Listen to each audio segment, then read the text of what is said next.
என் அன்பார்ந்தவர்களே, ஒரு கேள்வியை பல பெற்றோர்கள் எங்கள்கிட்ட கேட்குறாங்க.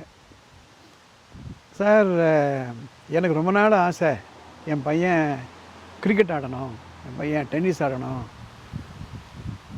எவ்வளோ ஒன்று நான் செலவு பண்ண தயாராக இருக்கேன் சார். ஆனால் அவருக்கு இன்ட்ரெஸ்டே காமிக்க மாட்டேன்ட்டார். அவர் ஒரு நேஷ்னல் லெவல் சாம்பியன் ஆகணும். அண்மையில் இந்த ஒலிம்பிக் நடக்கும்பொழுது என் பையனை அந்த இடத்துல வச்சு நான் மனசால் ஒரு கற்பனை பண்ணிகிட்டு இருந்தேன். ஆனால் அவர் இதில் இன்ட்ரெஸ்டே காமிக்க மாட்டேன்ட்டார், என்ன செய்யறதுன்னு கேட்டார். நிறைய பேர் கேட்குறாங்க. ஒரே ஒரு விஷயத்தை நம்ம ஒன்று புரிஞ்சுக்கணும். நமக்கு ஒரு துறையில் இன்ட்ரெஸ்ட் இருக்கிறதுனாலேயே நம்ம குழந்தைகளுக்கும் அதில் இன்ட்ரெஸ்ட் இருக்கணும் அப்படி நம்ம எதிர்பார்க்கலாம், ஆசைப்படலாம், அதை நோக்கி நம்ம ஸ்டெப்ஸ் எல்லாம் எடுக்கலாம். ஆனால் அது கண்டிப்பாக அது நிறைவேறுமான்றது எதை பொறுத்து அமையுதுன்னா நம்ம குழந்தைகளை பொறுத்து தான் அமையுது. அண்மையில் அமெரிக்காவில் ஒரு இடத்துல டென்னிஸுக்காக என்னுடைய கிராண்ட் டாட்டர் ஆஷன் போயிட்டு இருந்தேன். பெரிய டென்னிஸ் வளாகம், அதில் ஒரு 10 கோர்ட்.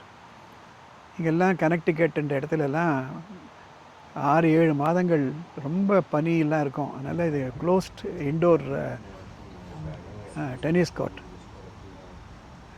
நிறைய சார்ஜ் பண்ணுறாங்க. ஆனால் ரொம்ப சிஸ்டமேட்டிக்காக ட்ரைனிங் எடுத்துகிட்டு போவாங்க பசங்களை. அதுக்கு முன்னால் அவங்கள ஒரு சின்ன இன்டர்வியூ, சின்ன டெஸ்டிங் கேட்ட கொடுப்பாங்க. அவங்களுக்கு அதில் உண்மையிலே இன்ட்ரெஸ்ட் இருக்கான்றதுக்காக.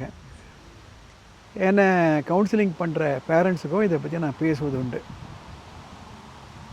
ஒரு நல்ல லெவலில் ப்ராக்டிஸ் பண்ணணும், நல்ல லெவலில் வரணும் ஒரு துறையில் அப்படின்னா 3 விஷயங்களை நம்ம யோசனை பண்ணணும்.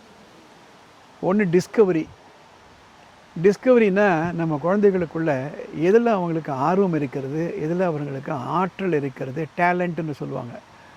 அது டிஸ்கவரி. அது கிட்டத்தட்ட ஒரு மிடில் ஸ்கூல் வரையில் கூட அவ்வளவு வெளிப்படையாக தெரியாது. அதை நம்ம இனம் கண்டு கொள்ளணும்.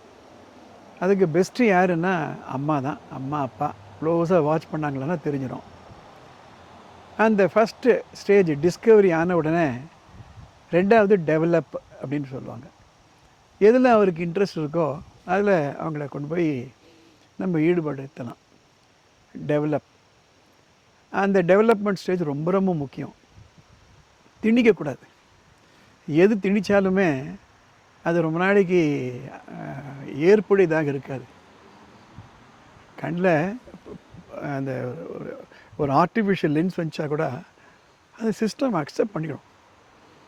அதை அக்செப்ட் ஆனாதானா டெவலப். அதுதான் சொன்னேன். 3வது ஸ்டேஜ் டீப்பன் அப்படின்னு சொல்லுவோம். டீப்பன் அப்படின்னா இன்னும் ஆழமாக அந்த துறையில் அவங்கள ஈடுபடுத்தணும். இந்த 3 ஸ்டேஜ் நீங்கள் கண்டிப்பாக மனசில் உள்ள வாங்கிக்கணும். Discover, develop, deepen. இதை 3 நம்ம புரிஞ்சுக்கிட்டோம்னா ரொம்ப ரொம்ப ஈஸி. அப்படி இல்லைன்னா நம்ம என்ன தான் பணம் கட்டி என்ன தான் நல்ல ஒரு கோச்சு அழைச்சிட்டு போனாலும் இந்த 3 ஸ்டேஜ் புரியணும். இது வெறும் ஸ்போர்ட்ஸுக்கு மாத்திரம் பொருத்தம் இல்லை, பொருந்தாது, எல்லாத்துக்குமே பொருந்தும். அவர் மெடிக்கல் லைனில் விடலாமா, இல்லை இன்ஜினியரிங்கில் விடலாமா, இல்லை ஃபைன் ஆர்ட்ஸில் விடலாமா, விஸ்காம் விடலாமா. Discover, develop, deepen. அடுத்த சில எபிசோடில் இதை பற்றி நான் விரிவாக சொல்ல போகிறேன். இந்த எபிசோடு உங்களுக்கு பிடிச்சிருந்தாலும் சப்ஸ்கிரைப் பண்ணுங்கள், ஷேர் பண்ணுங்கள், முக்கியமாக ஷேர் பண்ணுங்கள், லைக் பண்ணுங்கள். அடுத்த எபிசோடில் பார்க்கலாம்.